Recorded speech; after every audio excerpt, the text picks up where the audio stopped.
Welcome to episode 28 of the Everyday Sens podcast. I'm Jack Richardson, joined by Brennan Parks. Brennan, it's been a long time since we've talked. Probably the longest since we've started doing this podcast, where we haven't given an update on Sens news over podcast or the podcast form. And so it's been so long that Twitter has changed. It's X now. I don't know if it actually changed for you, but on my phone today, I woke up. It's a big X. It's a big logo change. So that's kind of what's going on. Obviously, some Sens stuff to talk about. If you are living under a rock and you weren't aware, a few days ago, the Sens signed Vladimir Tarasenko to a 1-year, $5 million deal. So we'll get into all that. But Brendan, how are you doing on this Sunday, July 30th?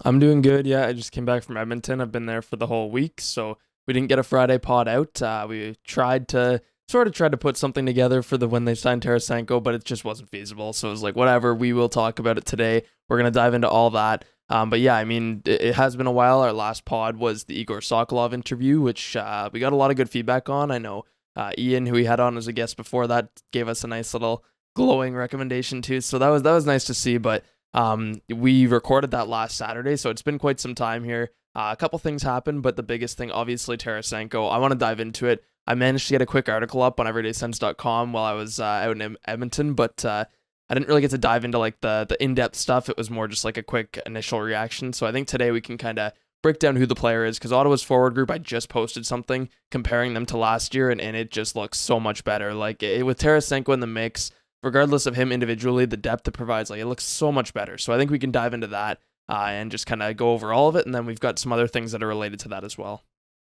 Yeah, I'm fired up. I think I said just before we started recording, and obviously everyone's listening to this on Monday, July 31st. We're recording on Sunday.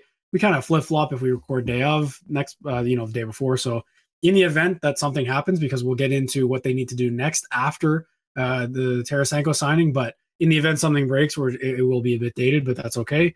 We're the Sens are kind of set. Like I know you just tweeted out or posted that that lineup comparison to what they had last year and what they have now. Obviously, still need to make a move cap wise now because they have just over. I mean, initially when the signing happened, I thought they had 32,000, but now cap friendly is saying they have 800,000.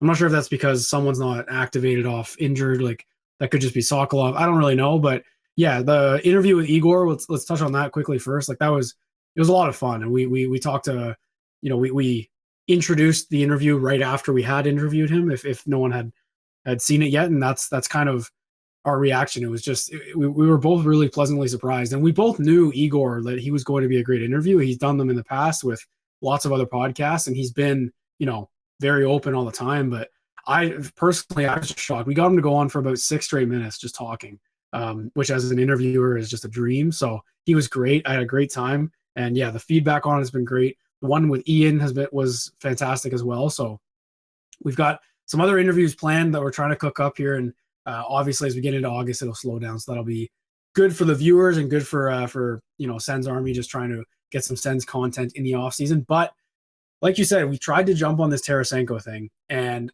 before we even talk about it, it was we could have done a la Michael Andlauer thing where when it was reported, we kind of recorded one just in case it dropped, and if no one knew that we did that, we did. It wasn't a boom live reaction. We were sitting on it because we knew it was probably going to be Andlauer. Tarasenko was linked to the Sens, I believe, on July 2nd, though, the night after free agency. He was pretty much 90% confirmed to the Carolina Hurricanes. Let's go back to that. It was down to Carolina, Ottawa, and then I think that night it was Shayna from the Athletics. She does the part of the Athletics analytics with Don Luszczyszyn, all that, and she broke it. She's broken stuff before. It wasn't the first time, and she said it sounds like he's going to Carolina, and then it didn't really get confirmed. The Hurricanes have had this happen in the past. I follow a Hurricanes fan, Alex, on Twitter, and it's happened before where a player gets confirmed to them and then it doesn't actually happen. So I don't know what happened, but anyway, he goes back to market, gets a new agent. Reported offers came out after this, but he signs in Ottawa for a 1-year deal. What were your initial thoughts? I know you were very excited about this. It's what they needed to do after the DeBrincat trade. It was, I'm going to quote Ian again. He said it was not a home run from Dorion. It was a ground rule double. Now you got to see what happens at the next at bat. This was the next at bat. So do you think the whole thing in total is a home run? Basically, replacing DeBrincat with Kubalik and Vladimir Tarasenko? Yeah, well, we talked about it when we broke down the DeBrincat trade, and I know we had an episode where we actually did talk about Tarasenko too a while back. I didn't listen to it before this, but we did, like, he was in the thumbnail and everything, and that episode actually got a lot of traction. We kind of said it, like, the DeBrincat trade wasn't bad for Ottawa, but it was slightly underwhelming in the sense that they didn't get a big name. Like, Kubalik is a nice ad, but obviously he's a downgrade on DeBrincat, so the roster now kind of suffered a bit. But we said, and I said, if they could add another player in free agency with the allotted money that they now have from, moving to DeBrincat, not paying him $9 million a year, for example, if they can add someone like Tarasenko or Tatar or one of those impact guys to the middle six, I kind of can consider that part of the trade, like that's kind of, you're using the money you got from that you saved from moving to DeBrincat to get another good player. So I do consider this part of the trade, and I think that I'm over the moon about it because, I love Tarasenko. I tweeted out, there was a little bit of negativity, a little bit of concern. We had this before he actually signed too, where people are talking about his character, and obviously he's Russian, so there's some, he's a Russian sniper is the way they put it, so there's like that stereotype where he just doesn't care about anything, doesn't try, just is there to score his own goals, and that's about it. That's kind of the general stereotype that comes with these players. But from everything I've seen about Tarasenko, and I know, do you remember who it was that tweeted? It might have been Scott Wheeler. Somebody tweeted something out after people were talking about Tarasenko's character, and he said like he was nominated for all these different awards, and he's known to be a family man, and he's got like this awesome reputation in the room. So I don't really buy into the whole stereotypical Russian sniper that doesn't care about anything but himself. I guess we'll see, but to me, like, I was born in 2001, and I grew up watching Vladimir Tarasenko embarrassing players on SportsCenter every morning. That was my routine. I'd get up, have my breakfast on the way to school, and I'd see the highlights of Tarasenko lighting it up. I know there was Brady Tkachuk had these tweets from 2014 that arised where he's like, Tarasenko can't be stopped. Like, he was just like drooling about Vladimir Tarasenko because he's got like this insane skill set, right? And even now he's 31, but he's got these wicked hands. Like, he just scored on Ottawa last year on Talbot with the little one-hand Forsberg tuck. Like, that, he just does these ridiculous things. So for me, I'm excited. I looked up to this guy when I was playing hockey. He's one of those, people wore 91 because of Tarasenko all the time. So I'm excited. It's awesome to have him on the team. And it's not like he's a bad player. 1 year ago, he scored a ridiculous amount. I think he had 82 points. I'm going to have to look at it, but set a bunch of career highs at 30 years old. And that was 1 year ago. And this past year, I think he scored 50 points. So he's far from a non-impactful player. This isn't just some old goof that you're getting and he's not going to do anything and you're just signing the name value. He's going to be a good player on the team, and he provides a lot of flexibility in regards to depth if someone gets hurt. So yeah, what were your thoughts? I know that's kind of my just overview of the whole thing. We'll dive into more specifics, but I'm excited to see what he does. I loved it. I think throughout the process of things being reported, part of it was that I think he at some point was looking for a 1 year deal, and then I want to say it was Elliot Friedman who then said he was looking.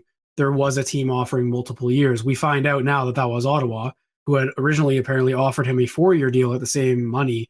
If that was the case, I'd be a little less enthused about it. I think the 1 year term for me is perfect. And we've talked so much about next season being make or break for this team, for the management, even for the roster. Like, if they don't make the playoffs next season, I think a sledgehammer can be taken to some key pieces. And we'll obviously cross that bridge if it comes.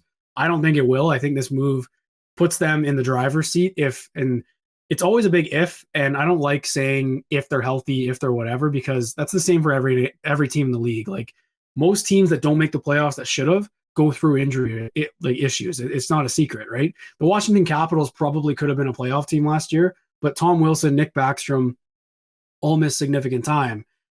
So that's not nothing. And to me, what I like most about this is, you mentioned that Tarasenko kind of had a down year last year, and that's true. But I think in his career, he's been a very good power play player. So I saw, people saying he's a power play merchant, whatever. The Sens have too many of those. He's not. He had 3 power play goals last year. Like, he had one less even strength goal than Alex DeBrincat. And we kept talking before we knew they had to move on from DeBrincat. We kept saying, we know he's going to bounce back. Like, he's DeBrincat, I'm talking about, is probably going to score 40 next year. He's probably going to have a great year at even strength. Like, it'll come back. It'll regress positively. You could say the same about Tarasenko. Like, yeah, he might have some injury trouble. Like, it might, in the past, but I think on the ice, the fit is perfect because the there's all sorts of places you can put him. You could put him beside Norris and Batherson. You could put him beside Stützle and Kachuk and like then move Giroux back down. It creates that versatility in the top nine that we were both talking about so much that they needed to have that they didn't have last year. Because yeah, even though DeBrincat, Pinto, and Batherson struggled a lot, they did not have a ton of flexibility where they could mix out those top two lines. But there's only so many permutations you can go through. If you add a third line of Greg, Pinto, and Kubalik, those are all guys who can play second line quality minutes, right? So you then get this sense that you can add even strength. We talked about this every episode and before the season started. We watched all the playoff teams, Vegas especially. You need three lines that can each contribute 18 minutes a night flat out. And your top guys have to be your top guys eventually, and that'll be the case with Stützle, with Brady, but they need to have a third line that can act as a first line. You have to have a third line that you aren't afraid to put out against a Matthews or against a, McDavid or whatever it is, right? And they have that now because they're going to have like Kubalik is on their third line now. He is on the depth chart on the third line, and it doesn't mean it's going to slot that way, but it's the depth like you talked about. And we talked a lot too about what package they get back for DeBrincat, how that would work out.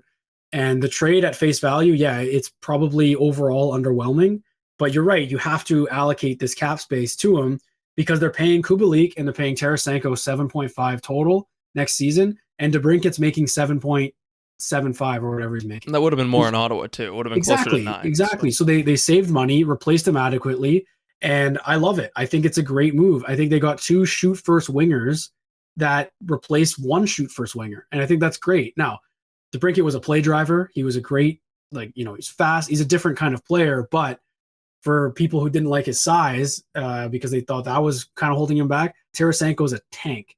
Like, he's huge, and he's not super tall, but I think he's 205 pounds at 6'1". That is a stocky player, and he plays a very unique style, like you mentioned. So I'm all over this. I think 1 year is great. 5 is a little bit much, and obviously they got to make moves now, but it's another one of those things I think they had to do. They had to supplement the forwards. They've done that now. And yeah, they got to take some salary away. It's probably going to be Matthew Joseph in some capacity. He's the odd man out. Otherwise, you got to look to, I don't know, Forsberg, Zub. Like, those are the next 2 guys, but you don't want to touch them. So I'm all over this. I think it's a great move. On the other side of it too, you get a really, really motivated player who's going to want to get a payday next summer. Same as Kubalik. So I think I'm all about it. I really do think this could work out.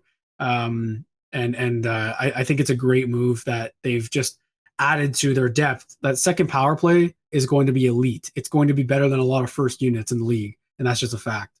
It is, yeah, and I just want to touch on that contract, but first, because people have talked a lot about the power play, and I honestly, before looking at his stats and diving a little deeper into the doing the research, I thought Tarasenko was just like a power play specialist who scored a lot of goals, because if you look at his highlights, a lot of his goals, like, he's got one of the most lethal shots in the league. Like, his wrist shot is ridiculous. His release is next level, like, probably top 5 in the league. It's up there with, like, the Ovechkins of the world in regards to just that release and how fast it is. So I just kind of assumed, yeah, this guy scores a ton of goals in the power play, and that's going to be great. But that's not really the case. He's actually scored a lot at 5v5. Over the last 2 years, he has more goals than anyone on the Sens with 38 goals at 5v5, and he ranks second with 84 points, and Kachuk is the only one above him with 85 points at 5v5, which is like 5v5 is extremely important, and I thought Tarasenko was a power play merchant, but he's not. He actually is very productive at 5v5 and has been his whole career. That's not just recent. Like, if you go back, he had years where he had, like, in 2014-15 to 2017-18, he had more than 40 5v5 points in each of those years, which is like, this guy is awesome. Like, he might not be quite as much of a play driver as DeBrincat, but he's someone who's going to score a 5v5 and he's going to put the puck in the net. His finishing is probably the thing that I'm most excited about, because DeBrincat obviously had so many chances and he has been a great finisher his whole career, but in Ottawa, probably the most frustrating finisher this past year, just because despite scoring 27 goals, like, he should have scored 40. I mean, the posts he hit, the inches, like, he just could not finish. Whether it was his contract or whatever it was, he didn't have the luck this year, and it was frustrating. Tarasenko, his entire career, has been one of the league's best finishers. Like, he puts the puck in the net. If you give him any space to shoot, if you give him a one-on-one situation, he's going to, like, regardless of where he is on the ice, he's going to put the puck in the net. He just deceives goalies with how fast his release is. So the 5v5 thing is huge for me. The finishing is huge for me. And I think that him playing, I know people love that Giroux with Stützle and Kachuk, but I would just love to see Tarasenko with Stützle. I think that Timmy's passing ability and his ability to create space would just be disgusting with Tarasenko if he can find him at all for any shooting opportunities. But again, like this is the thing, and we kind of said it last year too, the versatility they have if they're healthy to shuffle things around. Because I know people don't like Batherson with Pinto on the third line, but that's a choice. Like that's an option, right? Can Giroux play the left side? Now you've got a top six with Giroux, Norris, and and Tarasenko on the second line, or Kubalik, like whoever it is, because they've got a plethora of right wingers now. But if you can mix some guys around, like you can create either a really good top six, a good bottom six, or you could create a top nine, like a really good top nine. So I think they've got that versatility. I just have this pulled up now about the Tarasenko contract. So it was Andy Strickland, who covers the Blues quite heavily, told Vlad Tarasenko had a 4-year offer at $5.5 million per season from Ottawa early in free agency, which was probably around that July 2nd time when Pierre was, still pretty active, wanting to add someone else to go along with that trade. Had 1-year offers from Carolina at $5.25 million and San Jose 1 year at $6 million, which was a whole million more than Ottawa. And obviously San Jose, you're getting that California life. Everybody said Tarasenko prefers to live in the States. He didn't want to come to Canada. That was the rumor that kind of threw people off and for a loop about Tarasenko. But he reportedly, from Andy, who is very credible, and like I said, covers the Blues, he turned down more money from American cities, and Carolina's a contender. Like they're above Ottawa on the list of Stanley Cup contenders, and he came to Ottawa. And again, I think that like a lot of free agents did this. Look at Bertuzzi going to Toronto, where they take the 1-year deal in a situation where they're going to make, they're going to have a great opportunity for themselves. And then next summer when the cap goes up, like, because it's going to jump and it didn't really move much this offseason, they're going to get paid, right? And a lot of people thought DeBrincat would play the 1 year because then he could just get paid next summer. Tarasenko's doing the same thing, but for Ottawa, it's nice because if he, like, even if Tarasenko lights it up and gets paid and he leaves, whatever, not a huge deal, but like, they're going to have the chance to re-sign him. If he has a great year, he fits really well with the team, like the cap's going to go up, they're going to get the dead money off the books, Murray's off the books, and a few other players, and they're going to have the space to potentially sign Tarasenko for another 2-3 years. So I think it gives them flexibility. What do you think? I know you just touched on it, but what do you think about that 4-year thing? Because that was kind of insane to me when I read that. The way I put it was that's something, if Pierre made that deal, that's an absolute, like, yeah, I'm signing this and I'm not going to worry about it because I'm probably not going to be here in 4 years. Like, that would have been that type of deal for Pierre. I did not like that. I would have been having a panic attack if they signed him for 4 years at $5.5 million. But like it ended up working out. I mean, the 1 year is awesome, tons of flexibility, but the 4 years was certainly a future, no concern move for Pierre Dorion. Yeah, I don't know. That's why I think I quoted it and just said, like, I don't know what to make of that because there's two sides of it. It's like, did Tarasenko kind of screw himself over or was this on purpose, right? Like, I know, like you just mentioned too, that they have the chance to circle back, but it's gonna. I don't know. I don't want to look that far ahead yet. I want to see how the fit is, whatever. Like if he's not good with this team, which is totally possible still, I don't know if I want to be doing that. Anyway, I think you're right. I think it's more. That's why I didn't know what to make of it. It's more of an indictment on Dorion. It's like we can praise him if this works out for sure, and he deserves it. They made the signing, and if it works out and Tarasenko's a huge contributor, that's pretty much a steal, right? At $5 million. But they got lucky because they offered him a 4-year deal, right? So we can't be singing the praises of, oh, this is so shrewd, it's so smart. Like they wanted him longer, but they just didn't get him. So that's also the case. But I like this write up from Jay Fresh. I'm not going to pull it up here, but I'm going to read what he said because if we pull it up, people are going to look at the graph, like the analytic graph that Jay Fresh likes to post. So the WAR or WAR or whatever it is percentage is 54. So it's pretty mid, I would say, for Tarasenko right now. Analytically, not good defensively, just pretty good, like over 50% offense. Power plays the same thing. His finishing, his goals for 60, assists, penalty, distribution, like take versus drawn, competition and teammates is all super high. So that's really good to me. I think finishing is a big one, but the write up is what I like the most. So Tarasenko signed 1 times $5 million by Ottawa, is a productive top 6 scoring winger. He still has plenty of skill, especially off the rush, but not likely to drive a line of his own anymore. Now I'm going to pause you right there, and we're going to do the exact same thing, but with Dominik Kubalik. Okay? So the two main pieces they got for the forward group.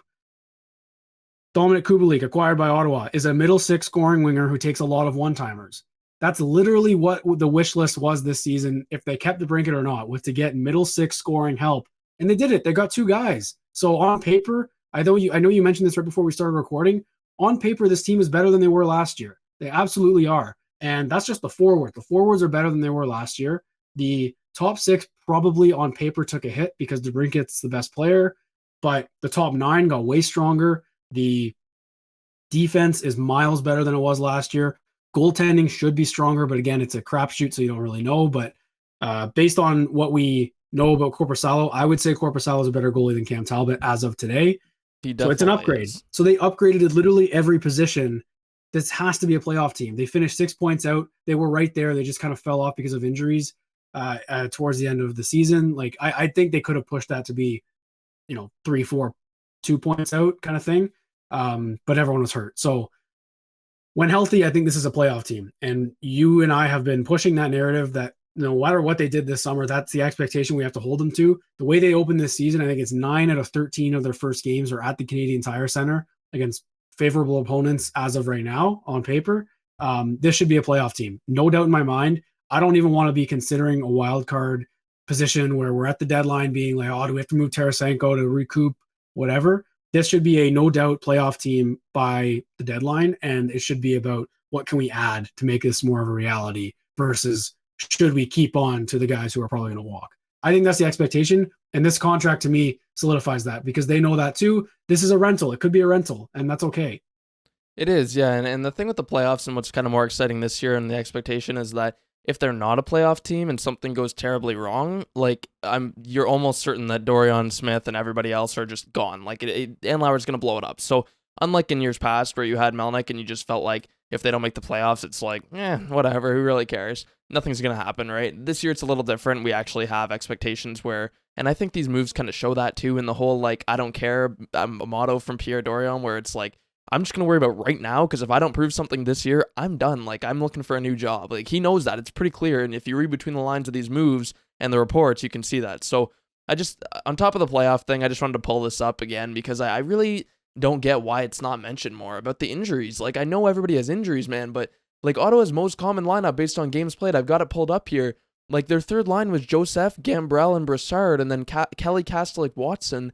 And you had Hamonic on the second pairing all year. You had Holden on the third pairing. You had Talbot, who was, I don't care. He was garbage. Like, I'm not going to mince words on Talbot. He was not good. He's not even close to Korpisalo. Even if Korpisalo has a huge year of regression, Talbot was not good enough. No consistency. So just pulling that up again because we talk about, like, their lineup's better on paper, but I think it's, like, miles better on paper just because, like, you can't just look at the lineup from game one last year and be like, yeah, this lineup's better. Norris played a solid 6 games and then was out for the whole freaking year. Like, come on, we got to be serious here in talking about the injuries. So just need to mention that because, again, people are overlooking that aspect of it. And yeah, they're going to have injuries this year. But I think, unless a couple players get hurt for the whole year, the lineup still looks so much better than it did this past year. I think having the prospects too, like, I feel way more confident about Crookshank, Sokolov, even Yarventi. Like, there's a handful of prospects I'd feel comfortable plugging onto the third line if someone gets hurt and shuffling things around that I just didn't feel that way about last year. So for me, the depth is there. I think the defense, and I also tweeted this before the show, that, like, people are looking at Ottawa's lineup, and I know you have to prove it. They haven't proven anything, but they're saying, like, the defense is the same as last year. And I'm like, do we forget about Jacob Chychrun, who was the most touted player on the market for like 2 straight years, and everybody in their mother wanted him? Like, what are we talking about? I mean, Ottawa acquired a number 1 defenseman in Chychrun, and Sanderson. I know people underrate Sanderson, and that's fine. He was a rookie, but he's like almost a number 1 defenseman already too. What are we saying? That it's the same lineup as last year? Come on now. So I think Ottawa, for me, I'm beginning to get frustrated with the whole, like, lack of respect from other fan bases. I totally understand they haven't proven anything, and it's still DJ Smith, and people have their concerns. But, like, if this team is a playoff contender, I want some goddamn respect because I am tired of being dissed by other fan bases, tired of scrolling through Twitter, and somehow, with the stupid algorithm, I'm getting all sorts of, like, Detroit fans and Montreal fans and Toronto fans just blasting Ottawa every single day. It's toxicity that seeps into my brain cells constantly and just makes me angry at night. So, yeah, I mean, I'm excited for the season, and I think that Tarasenko, our general opinion on it is that it's a great move and that the 1 year was a huge win over the reported potentially 4 years. And that, like, there's no downside to the Tarasenko signing, but that'll lead into our next segment a little bit on the Pinto contract. So if you have anything else, you can, or we can dive right into that. Yeah, just really quickly, we talk a lot about how there's I don't want to say ifs. Like there are a lot of ifs if they're healthy, if Yeah. 5-on-5 scoring regresses positively, if the power play and PK stay as hot as they were last year. Like there's a lot of ifs for them to make the playoffs. It's true. If the goalies save the puck, but there aren't really any question marks. You know what I mean? Like ifs to me don't sound like question marks. Like going into last year, Jake Sanderson was a question mark because we didn't know what we had really. Like, yeah, most Sens fans were aware of what a stud he is and what he was going to be, but it was a huge question mark about how much he can compete. Do you remember like last summer at this time, the big question was, do they need to go get another top four guy or can you rely on Sanderson? He was a 20-year-old defenseman, regardless of how good of a prospect Exactly. he was. Yeah. Yeah. And then the team was also fair about like externally at least being like, we're not putting pressure on this kid. But he came in and he was the best defenseman on the team last year by a mile. And that's not really up for debate with me. I think he was the best player on that back end last season. So now that's not a question. That's the standard he's going to hold himself to. That's the standard we're going to hold him to. It's huge, and that can't be overstated. That can't be overlooked. So we know what we have in all of their roster, right? I mean, goaltending. I don't want to say we know what we have there because we don't really, but I don't know. That's what I like because even if the Brinket came back, it would be is this him? Or I'm going to think about the same thing in Detroit. If the Brinket goes and gets like 25 goals in Detroit, I don't know if we can keep calling him a 40 goal scorer, right? Like that's kind of the narrative it's going to be for him. So I'm really confident in the roster they have now. I was going to be confident if they didn't have Tarasenko. I came on here after the DeBrincat trade. I said this is still a playoff team in my mind, but now it's just solidified. So yeah, you did mention the consequence of signing Tarasenko. Just before we get into that part of it too, I just want to know where you'd put Tarasenko in the lineup based on today, because I know that top line is so good, Okay. but what would you do? It's tough because I don't want to break up that top line. I really don't. But the fact that Tarasenko is a left shot that plays the right side, he's a right winger. He prefers the right side. And the Sens were good with the Brinket about letting him play the left side. So it's kind of, it's a little backwards in that they're playing their off wings. That you would probably need to put him on the right side somewhere. But Batherson, I would think, is not great on the left side. And Giroux has some, I guess, experience playing there too. So I would try in camp because DJ has also said, just by the way, he's going to have lines ready by camp. He's not going to mess with stuff in camp. He's going to come in and just set the lines. This is what it's going to be for the beginning of the year anyway. So I think he'll do Tkachuk, Stützle, Tarasenko, and then Giroux on the left, Norris in the middle, and Drake Batherson on the right. And then we'll roll Ridley Gregg or insert prospect there. We'll assume it's Greg if he has a good camp. Shane Pinto with a freshly signed deal, and then Dominic Kubalik, who I think plays the right side. That's also another question mark. Like they've got a lot of left shots or a lot of guys playing all over the place, but that's what I would do. I think that's kind of consensus. And yeah, it hurts to break up that top line, but the good news is if you go in with this and it's not working, you have that to fall back on, right? Like you know that's going to work. Whereas if they go into the year with Tkachuk, Stützle, Giroux, and then the rest isn't working, then we're kind of in the same problem as last year where you don't want to blow up this great line. So that's what I would do. I'm imagining you're kind of in the same boat. I like that a lot. I didn't even. It's just hard because you don't know if Giroux, like you don't know where his comfort is with playing the left side. Of course, if anyone can do it, it's Claude Giroux. I'm sure he wouldn't have any oppositions to doing that. I don't think he's going to say, no, I'm not doing that. I think if you ask Claude to play the left side, he'll be the first one to raise his hand and be like, yeah, I mean, I'm going to do it, obviously. I think, too, why the guys want to play the opposite side, because, yeah, DeBrincat was a right shot who played the left side, and Tarasenko's a left shot who plays the right side. I think that's mainly because of shooting opportunity. If I'm not mistaken, like they can come in and they can get better one-timers. They can kind of set themselves up for better shooting opportunities. Giroux's not really a shooter, so he's more of a playmaker, so I think him playing on his offside can be fine anyway. I mean, I don't think it really matters with him. He's played center as well for a lot of his career, so that was kind of in the middle regardless. I would love to see that personally. I mean, I think if you can have Tarasenko with Timmy and then have that second line with Giroux with Norris too, I think if you can pair those guys up, that would be pretty sweet. We know Batherson and Norris work so well together. You've been on the train of saying you need to see them together again because they worked so well. And obviously, Batherson with Pinto didn't really work this past year despite Pinto scoring 20 goals. So, Batherson scored 62 points, by the way, which is kind of crazy considering everyone thinks he had this terrible year. But yeah, I think that would be great. I think like I said, they have options. That's the big thing. They have versatility. If something's not working, you can switch it. But DJ and what Ian told us, and DJ is absolutely right about needing to set those lines, because I am not about to get my hopes up like we did with the Brinket, where he had DeBrincat, Stützle, and Giroux for like 2 games in the preseason, got so excited, and then he just split them up and they played 7 minutes together in the regular season. So don't do that with Tarasenko. Get this guy his goals and get this guy going, and I think that they're going to be in a good spot. I will say the only pairing, and I know I like the Norris and Batherson thing, but those two can be interchangeable. I think the only 2 guys that stay together no matter what are Tkachuk and Stützle. They're your 2 best players, so they have to. I think it just makes sense. It's like they work very well together, and it was fireworks. And yeah, Giroux was a huge part of that too last year. But I think Giroux can complement another line better than the other 2 could, if that makes sense. So I would keep those 2 together at all costs, no matter what. All right, so let's get into the third line center that we keep mentioning, which is a huge part of the top 9 depth. Excuse me. Not that I'm trying to be Shane Pinto's agent here, but he knows he's a key piece, and I think the Sens know he's a key piece. So let's do it. We haven't even done it. I planned on doing it at some point, and then I maybe thought, you know what, maybe he'll just sign. We get to talk about it anyway, but it's the perfect time because we mentioned the consequence of signing Tarasenko is the limited cap space they now have to sign Shane Pinto as well as Igor Sokolov. Pinto, I would imagine, is the main focus for the team at the moment. So let's do it. What is Shane Pinto worth? What do you think? Just right off the bat, what would you sign him to right now if you could? Well, I'm trying to remember in our offseason projection that we went through and we did all the trades and all the signings and everything. I think I had him at 2x2, if I'm not mistaken. It might have been 2.5. I do think he's worth like up to 2.5. I think he could get that, and he would get it on a different team.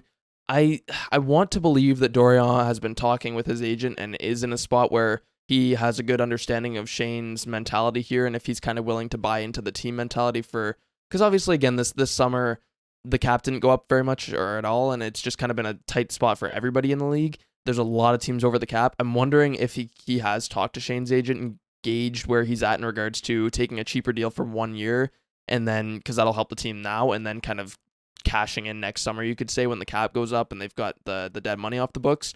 I want to believe Dorian's done that before making these other moves, but we don't actually know. So I do think he's going to sign for less than I projected. Like, I think he's going to be between 1 to 2 personally.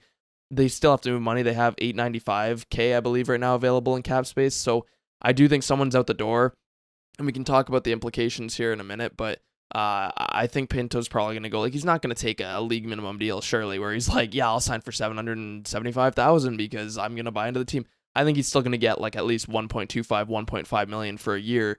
And again, I think he's worth more than that, but I want to believe that Pierre has done his research here and kind of gauged that he can make these other moves knowing Shane is going to be in a spot where he'll buy in for a year and then get paid next summer. It's funny because I mentioned Sokolov, right? And the Sens actually have exactly $895,953 in cap space as it stands right now.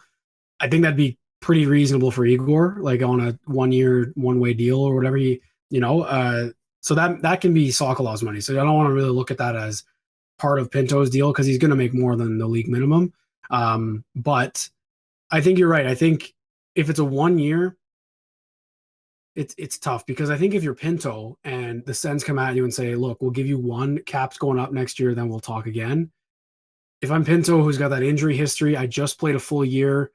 Do I gamble that I can do that again or even stay healthy for a full year? Like, if he doesn't and he has this 1 year contract, he's kind of screwed next summer, I think. So I would then push for a 2-year deal. And then obviously the AAV would probably have to go up for that as well. If I'm Pinto, like, I wouldn't want to take a 2-year times 1.5 million each year. So somewhere around 2, I think makes the most sense. That's why I think when they signed Brandstrom, and I like the contract, he's obviously worth 2 million. I was just surprised. I was really surprised it was so fast and it was a 1 year deal because that just seems like a guy who's going to price himself out very easily if he continues on the trajectory. And Pinto's the same. So I'd be hesitant on a 1 year deal, but I guess at the same time, like, this is why we got to ask what he's worth because it's who do you move? And everyone's pointing to Matthew Joseph, who we had as a bounce back candidate. I would have been fine with him on the roster. I think he's going to have a huge bounce back year regardless, but he's the guy out. And it's funny because the team doesn't have any bad contracts. And I don't even want to say that his is a bad contract. He just didn't produce based on what he was paid last year. because I genuinely, personally, I genuinely believe he's going to bounce back. So it's funny because they don't have a bad contract. They just have so many good ones. They have so many players who are making what they're worth. So it's tough. But Joseph's the first guy you turn to. Now, it then becomes, he's making obviously 2.9. So you get rid of that. Let's say then you've got what, quick math, that's 3.7 in space. It's a lot of space, but we talked about this the whole time with the DeBrincat stuff. It was, yeah, if you whittle him down to 7.5 or go to arbitration, get him for 7.5, that's just going to Pinto and Brandstrom. Like they're just going to get the extra. They're still going to be a cap team. I'd imagine if they get rid of Joseph, they're just like Pinto is going to be able to just say, okay, give me 3, which is what I produced that last season, which you could argue too if you're Pinto. Like I've seen a lot of people too who value him at $3 million a year. So I don't know if that would be ideal either, because then you're just using all of that cap. Whereas you want a little bit of wiggle room where you can make a deal in the middle of the season if you need to, and you can sign a guy to a PTO and training camp and just see if they can compete for a fourth line spot. Like stuff like that to me matters. And yeah, I would value him right around 2 million. I think actually the same deal that Brandstrom got makes sense, but obviously a trade has to happen. So the thing that I think is important is they get Pinto's deal done first and then move money, because if you move money, then Pinto is going to be able to say, hey, you got this. So I think it'd be frugal and smart to sign him first. That's why you got to ask, what's he worth? And we're not asking who should they move, right? It's kind of a, let's see, and then we'll talk about moving someone. Yeah, I think the only risk with that is you have to make sure you can move someone, and you're not going to get into a situation where teams are like, yeah, you're over the cap, so you're going to give us a first-round pick with Joseph, and we'll take him. You can't handcuff yourself, but I don't know that would happen. I think there's tons of time, and like I said, there are so many teams over the cap right now, Toronto being the number one example. I don't know what happened with the whole Murray thing, but last I looked, they were like $8 million over the cap and in a just ridiculous I think they're three over right now. Yeah, so they're still going to have to move money around, and they've got that whole Nylander situation. For Ottawa, though, yeah, I mean, Joseph is the number one guy you look at because he is making that $2.95 million. He was paid like a middle six player, and he produced like a fourth line player. That's basically the issue. He scored no goals at 5v5. Again, we talked about it though. One of 4 players who had a positive goal differential at 5v5, and actually did quite a good job defensively on the penalty kill. He does bring attributes. It's just when you're paying a guy, essentially $3 million, and he's not scoring, he's not producing, like you have trouble with that, right? So I think he is a bounce back, and I think if he gets traded, he's going to have a good year wherever he goes. But at the same time, I wouldn't lose any sleep if he's not on the roster. Like I think he is someone who you could replace with, like, I'd be happy like with a Crookshank stepping up, and I mean he's not going to bring the same impact necessarily, but I also don't think that losing Joseph is going to be the difference in making the playoffs. I don't think it moves the win meter that much. Yeah, we talked about other candidates too. I know Artem Zub is another one. Anton Forsberg. I don't think they're moving either of them. Zub, because they just solidified their top 4 defense that they were trying to solidify for how long? Like the entire rebuild and 10 years ago. Like they've been trying to get this defense looking good for so long. I don't think they're just going to move Zub, right? So he's kind of off the table in my mind. Forsberg makes a little bit of sense, but Forsberg was one of the big things with Korpisalo and signing him that they talked about. Like that was like Pierre talked about it, Korpisalo talked about it, how they can't wait to pair him back with Forsberg, and they played together. They won a championship in the AHL in Lake Erie. So I don't think he's going to get moved. I think that would be a last-ditched effort if they had to do it. Otherwise, Brandstrom is the only other candidate that comes to mind, and I would goddamn hate if they traded him because they handcuffed themselves. $2 million there. I mean, that could go to Pinto, like you said.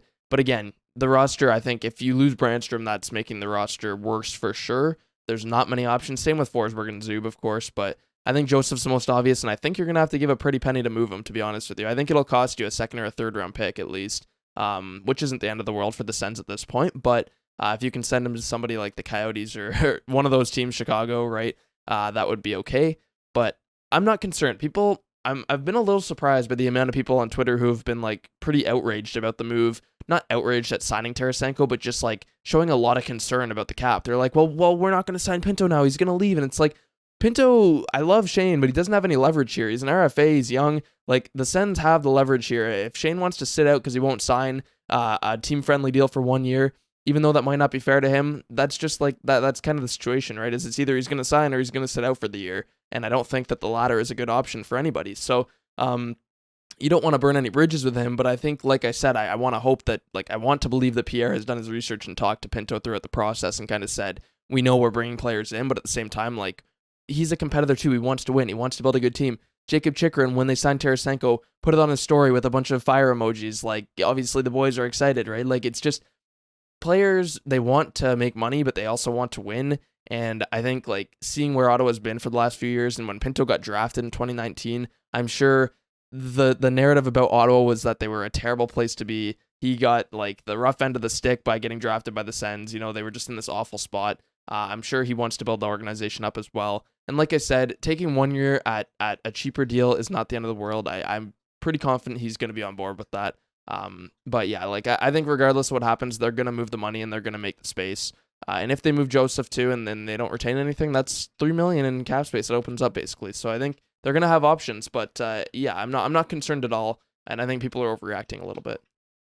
Okay, I want to mention something I just noticed quickly on Ottawa's cap friendly page, and then I'll get into a little bit of blender theory stuff with Pinto. So I was just kind of scrolling around just to see what the contracts are saying because I forgot how much Giroux made. But I was just looking at the injury list for the Sens, and it says Jacob Chikrin cleared on July 27th. So I didn't know they could do that in the middle of the summer. I don't know if they checked back with the team. I know he did that video. Behind the scenes thing, but he was back home. So I don't know if they sent a team doctor there, but that's kind of interesting. Like, I don't know if that's common or uncommon in the middle of the season, but yeah, he's cleared to play as of July 27th, which was 3 days ago. So that's something, I guess, to keep an eye on for Norris and Shabbat, like when they get cleared, because they've been on there as well for a while. Ridley Gregg got cleared on April 1st, and I'm just going through all the injuries from last year kind of, but yeah, like Shabbat was week to week on March 29th. And I mean, that's kind of the last update we've had, right? And I mean, at golf tournament, we had a little bit of one, but I'd expect to see one. I mean, so just if everyone wants to find out as soon as possible, just check the cap friendly page, because I don't remember seeing anything about that on Twitter that Chikrin was officially cleared to play. I'm sure he's been okay for a while. And we knew he could have played at the end of the year if they were in the hunt still, but he just decided to sit out, which is fine. So I found that pretty interesting. But okay, let's do some blender stuff with Pinto. And I'm not trying to cause a stir or make anyone nervous, but I'm going to ask you and then I'm going to point something out so you can just sit on it for a bit. Do you think that there's a world where the Ottawa Senators would consider trading Shane Pinto? And I'll keep going on this. So the story behind Pinto was if the Sens didn't draft him, Trent Mann threatened to quit or something. That's the big story. He's not there anymore. And I'm not suggesting, I'm not even trying to speculate that Pierre Dorion doesn't like the player in Shane Pinto. We knew he was an untouchable for Chikrin, for DeBrincat. Like, teams asked about him and he hasn't traded him yet. I'm just saying, if these contract talks become dragged out and they, aren't going well, I just wonder, do you think that's something that they would consider doing with like kind of, this is the analogy I'm using, with a gun to their head. Like, if they had to make a move because of the cap, do you think they'd consider trading him for I mean, I'm sure they could get probably a first round pick for him at this point. Like, I don't know if that's something they would consider, but I hope it's not, because I want to keep him. We don't know. Like, it could be one of those scenarios. Now, also, just before you say that, a bunch of other RFAs haven't signed yet either. Troy Terry, Trevor Zegras, who's actually same draft class as Shane. So that kind of matters, I think, too. But yeah, just little food for thought just at the end of the podcast there. What do you think about that pretzel theory? Yeah, I don't think it will ever happen. I think it's a fun little out of this world, other dimension kind of fun talk. But the main reason is obviously you don't generally see players of his age get traded. But I think it comes back to what we talked about earlier, where Pierre Dorion here, like, it's his job on the line, and he really can't afford to make the roster worse. Like, if you're trading Pinto now, your third line, you're in a much different spot. Like, Pinto's a 20 goal scorer, right? And he's someone who is responsible defensively. He's an ideal third line center. But I think if you trade him, the roster looks a lot worse. Now, if he's demanding like $3-4 million a year, maybe that's the scenario they end up going to, but that's not going to happen. Like I said, I think if Dorion is putting all of his eggs in the basket this year. If the team's not good enough, he's going to be out the door, and so is DJ Smith and the whole staff. So I don't think they would ever trade Pinto here. I think they'd rather him just sit out for the year than even trading him and then kind of coming back. But yeah, I mean, that's a fun little talk, I guess. You'd get a lot of value, that's for sure. I mean, tons of teams would pay a ton of value for him, but I certainly do not. Although, yeah, it's a fun talk. But Pinto, he's kind of that underrated player in the sense. He's someone who I think is going to thrive in that third line role. Again, he played on the second line for almost the entire year last year, and I think he even spent some time on the first line early in the season, and it just like it shouldn't have even been that way at all. Like, he's an ideal third line guy, and he was a rookie last year, and he was fine, but I think this year you're going to see more of his strong defensive play. You're going to see more of his kind of well-rounded play, because that's something that he was drafted for. He's not a sniper. He's not a 35 goal scorer or anything. He's someone who is a two-way centerman, who is responsible, and he's even talked about how he loves to play defensively and stuff. So I think you're going to see that more this year, and I do not think that they would trade him. However, he is, like Brandstrom, someone to watch who, after he signs this deal, keep an eye on him, because he could very, very easily price him out of their range in the next 2 to 3 years if he continues on the pace that he's been on, because they won't be able to afford paying, third line guys like $5-6 million when it comes down to the wire, right? So he is someone to keep an eye on for that, but I don't think they would trade him now. Maybe in a few years, though. It's interesting though, right? Because they're locked in. Their top two centers are locked in for the next 7 years at least, right? And there were even conversations last year at the beginning of the year, right before Norris got hurt, that Pinto was out producing him. But then once Norris went down, Pinto's production just fell off a cliff, which is funny, right? Like he produced better in a third line role than he did in a second line role, which is I find pretty funny. But yeah, like it's the assumption, sorry, that is this guy plateauing as a third line center, or can he grow? And it was his rookie year last year. It was his first full year in the NHL, even though he's been around the team and has signed his deal in 2021. Like he's been an NHL player for one full season with no injuries, right? So it's something to think about. I mean, I personally think his ceiling is a second line center. I think he can reach that. But you're right, if that's the case, it won't be here because they're locked in with Norris and Stützle. Unless, look, again, I'm not pretzeling anything, but we talked about if they don't make the playoffs this year, sledgehammers coming to management, roster, everything. Like you gotta change something, right? And I wonder if someone up front like a Batherson or a Norris or something like that would be on the trade market, and it could be possible. Like I don't think that's unreasonable to think that it could happen. If things go wrong this year, I don't expect them to. I expect this team to be in the hunt for a playoff spot, and yeah, it can be a little concerning when you're looking at Buffalo and you're looking at Florida and Boston and Toronto and Tampa and all these teams in the Atlantic. There's a lot of good teams, and shocker, like spoiler alert, someone's going to end up disappointed at the end of the year because you've got Buffalo, Ottawa, Boston, Tampa, Toronto, Florida, like 6 teams who are legitimately vying for the playoffs. I'm assuming the Sabres are. And Detroit is probably, like, expectation-wise, I'm saying, right, where not all 6 can make it. Like at least 1, probably 2 are going to end the season very, very disappointed because the Metro is no slouch either. So that's just the way it is. There's always 3, 4, 5 teams every single season that end up disappointed at the end of the year. The Sens just have to not be that team this year. And that's why I was a little bit disappointed in we met our expectation last year. Like this is the first time they're going in with playoff hopes and expectations, because if this group or this team doesn't perform well with expectations, then they're kind of locked into a bunch of guys who you don't know if you can trust under pressure. And then that just won't lead into playoff success and all that. So that's just galaxy braining everything. We don't have to think about all that right now. Another added thing I didn't even mention about Vladimir Tarasenko, the signing. He's the only cup champion on this roster now. He's the only guy who's been there and done that, which is not invaluable. He played a top 6 role, top line role on that St. Louis Blues team, had 11 goals in the playoffs. I think he's one off the team lead. Jaden Schwartz, I believe, had 12 that year. And that can't be overlooked, man. Like if he's going to play a similar role on this team, which you can expect him to, that's a great great signing, because yeah, Giroux is great. He's a great veteran presence. He's awesome on the ice too, but he hasn't won a cup. Like Giroux actually hasn't really had a good playoff run since his rookie year, his second year in 2010, where they made the finals and lost to Chicago. Like Tarasenko's been there recently and done it as a top guy. You had players like Braden Coburn come in who had won a cup, yeah, but he was a depth defenseman on that team. I want guys who were top contributors on Stanley Cup winning teams, and you got that for $5 million on a 1-year deal. Like that, it's kind of rare to me. I don't know, and I think that's an undervalued part of this deal, is because yeah, like you mentioned off the top, like the Russian sniper trope, just kind of following Tarasenko around, like that's out the window now. I don't think that a guy who's that key of a contributor on a Stanley Cup winning team can be considered that, especially considering he played through like a huge shoulder injury that year. And I think that's been the conversation. He kind of struggled to find that level of play consistently, but I'm excited. I think it's a great deal. And Yeah, you have anything more on Tarasenko? Just wrapping up there with Pinto talk. Yeah, well, I just forgot to mention the playoff thing entirely, but yeah, he's got 97 games played in the playoffs in his career, which is two more than Giroux, actually, who has 95. And Taras, like, he's leading the Sens in playoff games now.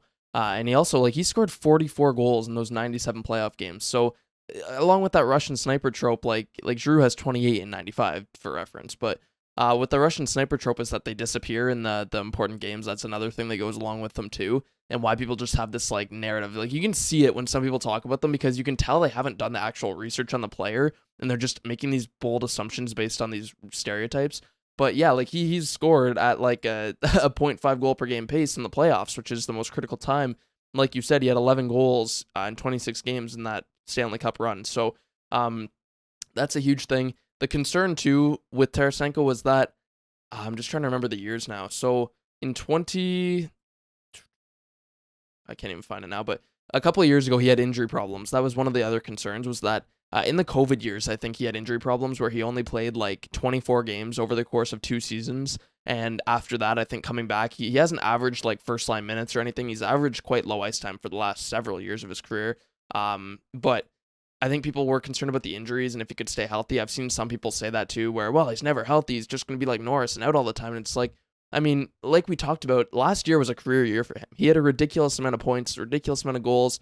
The defense has regressed a little bit, yeah, but I think that was sort of a product of the team too. If you look at his expected goals against per 60, which is like one of the best defensive metrics to kind of evaluate a player, it was pretty low, and which is good for the first like 7 years of his career, and then the last couple of years it's regressed, but the Blues have also regressed quite a lot too. So I think it kind of goes hand in hand. I'm not too worried about that. The injury thing too, I mean, he played, I think, 69 games this past year, so he's, like, that's normal. You're not going to get a guy who plays 82 games every year, but I don't think that the injury stuff is too concerning with Tarasenko. I think it was shoulder problems, which we know very well in Ottawa, but based on his last 2 years, I mean, he hasn't had anything too detrimental, so I think, yeah, like, I'm just very happy with the signing. I know, too, he posted on his story on Instagram the day after, like, he was training hard. He was, like, he's training with like a bunch of people. There's a bunch of NFL players, like George Fant is there, and it's this program that has a bunch of just rip guys basically and jack guys. So I think he's excited. It seems like it anyway. I think we can throw the whole hates Canada thing out the window. That's another trope that we've got. So I don't know. I'm excited to see him. I know I had that jersey swap ready to go, luckily, because like I said, I was in Edmonton, but I had that swap from a while ago ready, so I just threw that up right away. And yeah, he looks good in the red and black. I'll tell you that. He looks really, really good. So I'm excited. Watched up idolizing this guy a little bit, so it's going to be fun. But that's all for me, pretty much. I mean, I think we've kind of hit on everything to do with Tarasenko and the implications on the team. I threw a little thing up on the member story, too, just asking people what they thought. I'm going to get into that tonight as well. So I think the overwhelming feeling is that we're all pretty content with the move, though, isn't it? Yeah, it seems like that, and yeah, cap issues aside, and maybe it's not a home run yet. We got to see what they get for Joseph, what they have to move for him, if they or move with him, I should say. You mentioned looks good in the red and black for Tarasenko, the first player to be confirmed to wear number 91 since Alexander Daigle, or Dag, I should say. Never got to watch that guy play, actually. I mean, we were too young, but man, I mean, not exactly great memories, I think, for a lot of Sens fans, because I remember when earlier in the first 2 years, like Stützle, his stats were getting compared to like Sens players around the same age, and he had the same stats as Daigle, and everyone's like, oh, no, I don't want that comparison. But yeah, the last player to wear 91, which is kind of crazy because like you mentioned, it's a superstar number, right? You don't just wear 91. You can't be a scrub wearing 91. So yeah, I like that. I think it's going to look great. And I can't wait to see it. I mean, it's only July 31st when everyone's listening to this. Another month, another 6-7 weeks, and then we can actually start to get into lineup and playoff expectations and training camp and who looks good, who's in the best shape of their life, and all this. So that's all for us. Also, a quick note, congrats to Brady Tkachuk and Emma Tkachuk now. They officially got married last weekend. We didn't get a chance to record since, so that's great seeing the captain. I know that this was her first year living in Ottawa with him. And I know like they went to some events together and did that whole Boys and Girls Club thing. Like they're really entrenching their roots in Ottawa, which is great to see. And obviously them getting married is a big part of that. So really looking forward to just the way that kind of it's almost like an off ice perk to Brady Tkachuk, right? It's this starting this family and all that. So I think that's great. It's awesome to see the captain having a good time. a lot of former, a lot of current Sens players at that wedding, and it was fun to see all the videos. So thanks everyone for listening to episode 28. Brennan mentioned we're going to have a members pod, probably actually, with that members question. We'll try and get one out soon because it's been a little while. And yeah, subscribe to the YouTube page. We are on the road to 1,000. I mentioned we got about 7 weeks. We have 7 weeks to get about 90 more subscribers. I have no doubt we'll get there. But if you are watching this and you're not subscribed, click the subscribe button. It literally takes 2 seconds. You just press it. You can set up to get notifications when we post an episode. Yeah, that's all we got. So thanks everyone for watching, and we'll see you on Friday.